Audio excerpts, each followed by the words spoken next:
Good evening student, स्वागत है आपका मेरे चैनल पे बेटा। तो अभी हम जो सॉल्व कर रहे हैं वो कर रहे हैं हम क्लास 8 के मैथ का 12th चैप्टर नाम है आपका फैक्टराइजेशन। और ये हम क्वेश्चन नंबर 3 सॉल्व कर रहे हैं। इसके पहले 2 क्वेश्चंस मैं ऑलरेडी अपलोड कर चुकी हूँ चैनल पे, आप चाहें तो जाके एक बार देख सकते हैं वहां पर।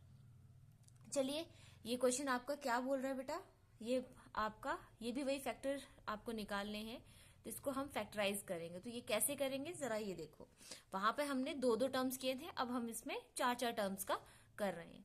चलिए आइए, तो अब हमें क्या दिया है सामने, क्वेश्चन क्या बोलता है।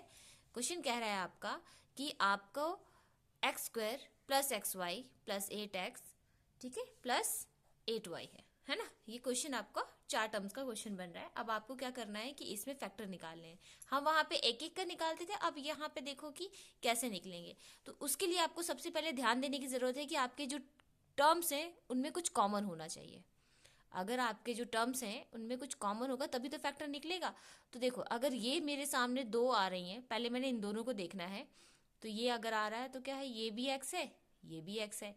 तो इसका मतलब इसका क्या टर्म निकलेगा, हमारे पास दोनों का कॉमन तो निकल गया मेरे पास x। अब अंदर क्या बच रहा है इसमें, एक x और प्लस y, क्योंकि मैंने ये x तो कॉमन करके निकाल लिया, ठीक है। अब वापस से यहाँ देखो, वही प्लस का निशान यहाँ पे रखो जो वहां पर है।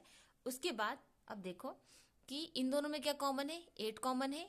8 को यहाँ रखो अंदर, इसका x प्लस y। ध्यान देने की बात यहाँ पर ये चीज है कि ये वाला और ये वाला हमेशा सेम होना चाहिए, ठीक है। ये और ये हमेशा सेम होना चाहिए, तभी हम फैक्टर निकाल पाएंगे इसका। तो ये आपके पास आ जाता है x प्लस y, और ये एक तो बन गया 2 बन ये वाला, और एक इस तरह से x प्लस 8, ये आ गया। इस तरह से हम इसको सॉल्व करेंगे। अब आते हैं हमारा नेक्स्ट क्वेश्चन। तो नेक्स्ट क्वेश्चन आपका क्या बोल रहा है, देखो जरा। ये कह रहा है 15xy minus 6x plus 5y minus 2। तो माइनस हमारा सेकंड ये कह रहा है कि हमें ये करना। अब हम कैसे करेंगे इसको, देखो जरा। अब ये करेंगे हम, 15 है 6 है, दोनों किस टेबल में आते हैं, दोनों किस टेबल में आते हैं, ऑटोमेटिकली 3 में आते हैं। तो हम इसको कर सकते हैं इस तरह से, 5x है ना हमारा ये, तो हम इसको करेंगे कि आप अब पहले लिख लो 3x, तो 3, और इनका भी दोनों में x भी है कॉमन, तो 3x, और ये 3 5 जा 15, और y तो है ही नहीं था, तो बस, और 3 2 जा 6 हो गया। तो 5y माइनस 2, 5y माइनस 2 ये आ गया। अब यहाँ देखो इनमें क्या कॉमन हो सकता है, इसमें तो इसमें कोई भी कॉमन जैसी चीज नहीं है। तो जब आपके पास कोई कॉमन चीज ना हो तो वहां पर आप 1 लिख सकते हो, क्योंकि 1 के टेबल में तो सारी ही चीजें आ जाती हैं। तो वही निशान ये वाला वापस से रखो, 1 रखो, अंदर रखो आप 5y माइनस 2, बस। अभी इनका ये वाला कॉमन था, तो एक तो ये आ गया, क्योंकि दोनों सेम है ना, तो हमने एक तो ये निकाल दिया। अब ये जो बचा है उसको लिख दो, 3x प्लस 1, ये आ गया आपका इस तरह से फैक्टर। अब आगे आते हैं हम, ये है आपके पास ax प्लस bx और माइनस ay माइनस by। तो इसके लिए आप क्या करोगे, पहले तो इसमें से कॉमन देखो, तो दोनों का कॉमन आ रहा है हमारे पास x, अंदर रह जाएगा a प्लस b। अब वही बंद कर दो, इसका निशान रख लो यहाँ पे बेटा, तो ये आ गया 1, ठीक है। और अंदर क्या कॉमन है दोनों में, y रख लो, अंदर आ जाता हमारा a और प्लस। अब बोलोगे ये प्लस कैसे आया, प्लस ऐसे आया, देखो माइनस अगर y को हम मल्टीप्लाई करते हैं a से तो क्या आ जाता है, माइनस ay। माइनस y को अगर हम मल्टीप्लाई करेंगे b से, प्लस b से, तो आंसर आएगा आपका माइनस by, इस तरह से, ठीक है। अब आई समझ में, तो ये आएगा। तो ये आ गया हमारा a प्लस b का एक फैक्टर, और ये आ गया आपका x माइनस y का दूसरा फैक्टर, हो गया। अब आ जाते हैं हम वापस से 4th वाले क्वेश्चन पे। अब ये कैसे करना है जरा ध्यान दो, ये आप करोगे यहाँ पर, इसको करेंगे हम कैसे, देखो जरा। ये आ गया हमारे पास 15pq, 15, फिर 9q, और फिर 125p, है ना। तो अभी इस चीज में क्या करेंगे, पहले तो आप ना एक साथ करो, लाइक सिमेट्री, ABCD अल्फाबेट सीखे है ना, तो उसको पहले सीधे सीधे ले जो कॉमन है। तो जैसे हमारे पास ये वाला नंबर मैं पहले लिख दूंगी 15 PQ। अब मैं इसको रखूंगी ताकि कॉमन आ सके, आई समझ में।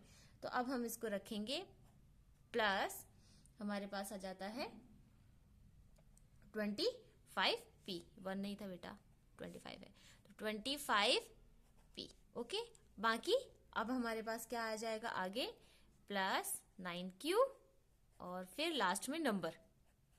अब ही समझ में, बीच में नंबर हम नहीं रख सकते इस तरह से, अदरवाइज थोड़ा सा हमें कॉमन निकालने में दिक्कत आएगी। तो इस तरह से हमने ले लिया। अब आप बताओ इन दोनों में कॉमन क्या है।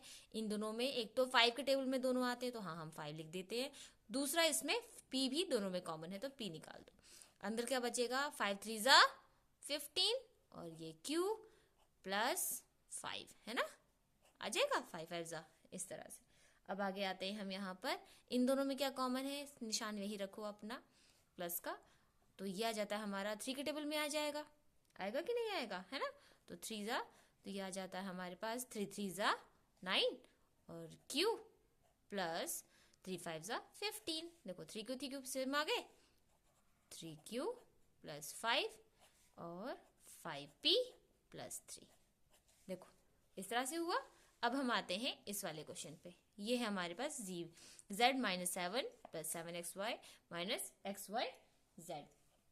इसको करने के लिए आपको क्या करना पड़ेगा, पहले बेटा Z को वैसे ही वैसे रखो आप जैसा Z है, उसके बाद आप ये माइनस XYZ कर दो पहले, क्योंकि देखो XY ये है ना इस तरह से, क्योंकि कॉमन चाहिए हमें, ना तो इसमें से कॉमन निकल पाएगा ना इसमें से निकल पाएगा, इसलिए हमें ZZ पहले एक साथ करेंगे। तो Z कर दिया हमने, माइनस रख दिया XY और फिर Z कर दिया, और उसके बाद हम करेंगे यहाँ पर हमारा, ये आ गया हमारा क्या, -7 और उसके बाद आ जाता है हमारे पास प्लस 7XY। इस तरह से ये आपको खुद प्रैक्टिस करोगे आ जाएगा, इतना मुश्किल नहीं है, ठीक है। तो अब ये इन दोनों में कॉमन क्या निकल रहा है, इन दोनों में Z कॉमन निकल रहा है हमारा, ठीक है। अंदर क्या रह जाता है 1 और माइनस XY, ठीक है। वैसे ही इन दोनों में कॉमन हमारा -7, अंदर रह जाता हमारा 1 7 7 माइनस माइनस प्लस और XY, ठीक है 7XY। तो ये आ जाता है 1 माइनस XY का एक फैक्टर और दूसरा जाता है हमारा Z माइनस 7 का दूसरा फैक्टर। तो बेटा इस तरह से हमें सॉल्व हो जाएगा ये हमारा। ओके, चलिए ये हमारा ये एक्सरसाइज तो खत्म हो गई। अब हम नेक्स्ट एक्सरसाइज नेक्स्ट वीडियो में लेके आऊंगी मैं आपके लिए। तब तक के लिए बाय बाय। और अगर वीडियो पसंद आया हो तो प्लीज़ बेटा चैनल को सब्सक्राइब और वीडियो को लाइक ज़रूर करना। और अगर आपकी कोई भी क्वेरीज है तो कमेंट सेक्शन में ज़रूर मेंशन करना। Bye bye, thank you so much.